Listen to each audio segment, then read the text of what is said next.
So before we were talking about the awesomeness of the one and the only Atari. Now I had already spoken about the creation of Atari by the creative pioneers of Nolan Bushnell and his friend Ted Debney. I also spoke about the evolution of Atari, but this mainly focuses on the 2600 and all of its little things needed for gameplay. The Atari 2600 had a shit ton of fucking games. Whether you love them or hate them, or you just have no idea what the fuck to make of them, it's pretty evident that people still enjoy playing these games in one form or another.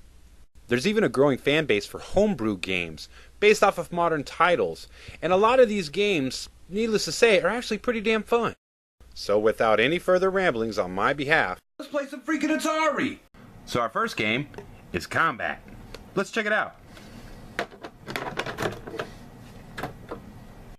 It's pretty simplistic in its nature, where really all you're doing is just facing off against another person, tank versus tank. You don't have much for range, but for the most part, it's a pretty fun game. Here I come. I'm gonna get you. Yeah! Like I said, it's pretty simplistic. There are obstacle levels. But let's try some of the other games on this cart by hitting the select button.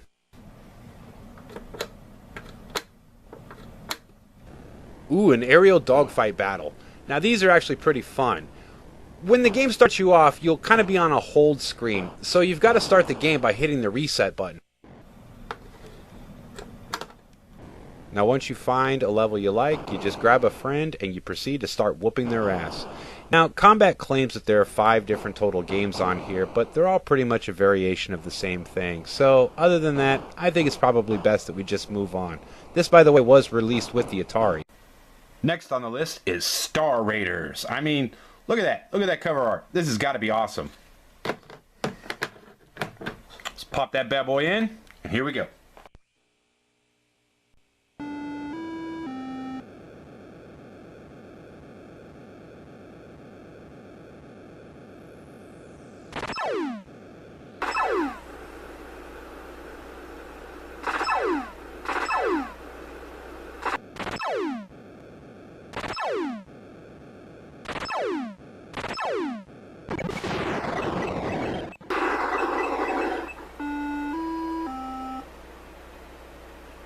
I have no idea what's going on in this game.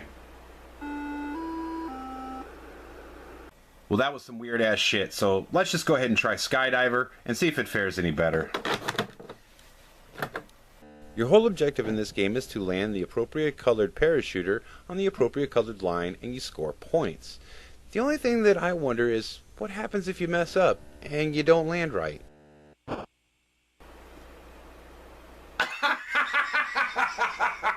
He just smashes into the ground! No, I can't. That is fucking hilarious. You know what? Screw playing the regular game. I just want to amuse myself with torturing these little guys. Hey, check it out!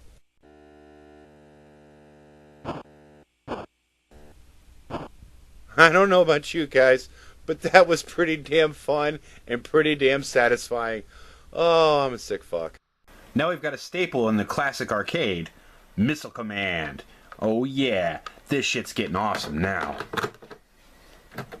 Missile Command was another one of those early arcade games that really helped set the precedent for what arcade games would become and what they should be afterward. The whole purpose and premise of the game is pretty much you got your little city down below represented by the little blue squiggly whatever the hell those are, and you've got the missiles or lasers or whatever the hell they are coming in from space or from other countries.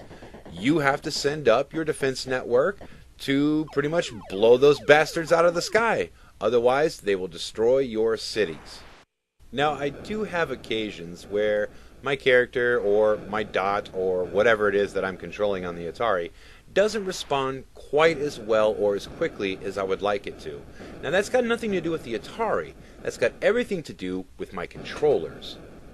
Now the controllers aren't quite as sensitive as they once were, but given the fact that they're 35 years old, they still work pretty damn good, so I'm not really complaining. It's a miracle they still work at all.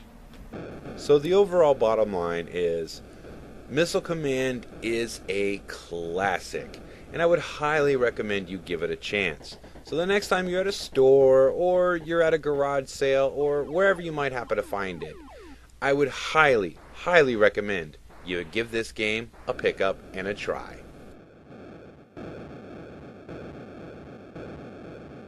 Now for one I remember being a little strange, Berserk. Let's see if it's what I remember. It's kind of cool when the game starts up because you get this psychedelic fade out. Look at that. That was awesome. Now the whole purpose of the game is to avoid taking fire from whatever the hell these guys are and shoot them before they shoot you. And, I mean, what the hell is with the way your character runs? It's like he's been greased up or he's on ice or something. I don't know. That is like the most hyperactive run I have ever seen in my life. It's ridiculous. And these guys, these Buckethead guys, I mean, I don't know what the hell they are. If they're like the Cylons from like the original television series, but the way they just kind of meander around, they don't really pursue you. It almost seems like they're just kind of like, I am only mildly interested in what happens in this video game. Please continue. The game will get more challenging as you get higher in level. One of the other problems is that you can't touch any of the walls. So after a while, you're kind of like, fuck this game.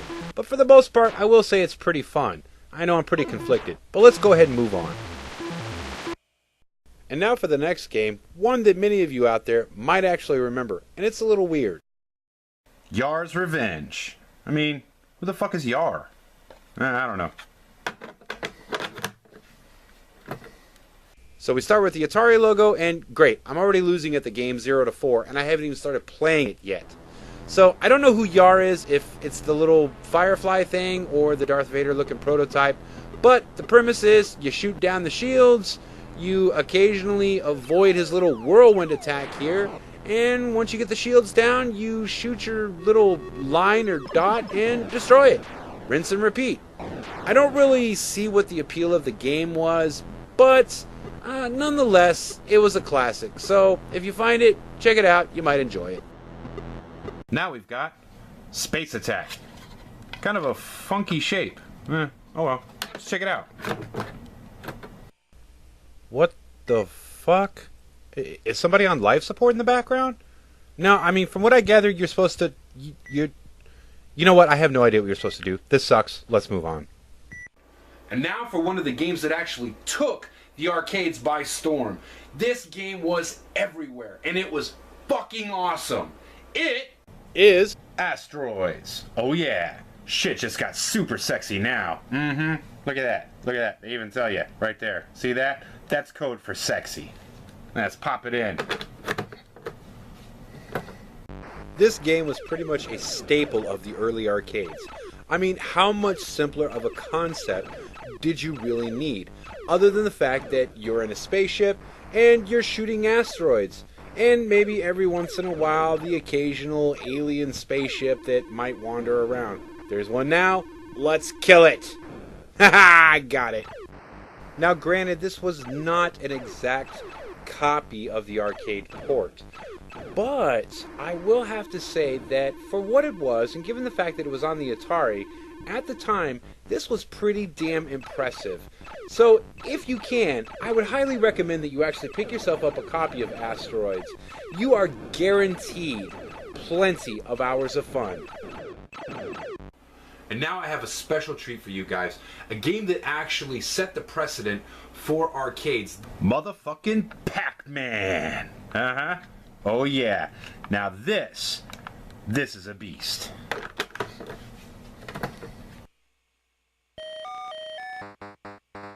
Now this is pure nostalgia at its best, and you literally don't get any better than this. Pac-Man was very revolutionary in its time, and actually helped to set the precedent for modern arcade games and video games as we know them today. Pac-Man was actually a game that helped to bring arcades into the forefront. Prior to this, they were kind of dark, seedy, smoky places where generally the underbelly of society kind of just hung out. But once this game came out, everybody wanted a piece of it, and they were lining up in droves to pretty much just pump those quarters into machines. So it forced a lot of these places to actually kind of liven up and clean up. Now, was this an excellent port from the arcade version? Well, no. But it was on the Atari, which was in the forefront for home consoles, and it helped to bring that element into our living rooms. And for that, we were incredibly thankful. We were willing to forego the awesomeness of the arcade version and settle with the mediocre version of the Atari if it meant that we could play Pac-Man. So in short, this game really is a piece of video game history, and I really hope stands the test of time. I highly recommend it, and you should really give this game a try.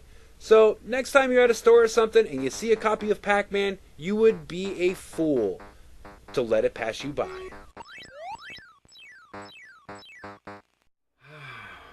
Well, that's the Atari 2600. This console right here holds a very special place that is near and dear to me. This was my very first experience when it came to video games because this is all there was at the time. So in that regard, it's more than nostalgic. It's literally a piece of who I am. Now, as far as setting records, it did that too. It actually holds a record for being the longest manufactured console in existence. Ran from 1977 to 1992. That's a hell of a record. That's actually a longer lifespan than any other console that has come since. So it does hold a record for that. The one thing that I want to also point out is that with the Atari, it's pretty much a part of the lexicon of the language of gaming. You can ask anyone from 50 to 15 what a video game is, and they'll wind up describing something about this particular machine and its video games in some form or another. So for that, it's really set a standard.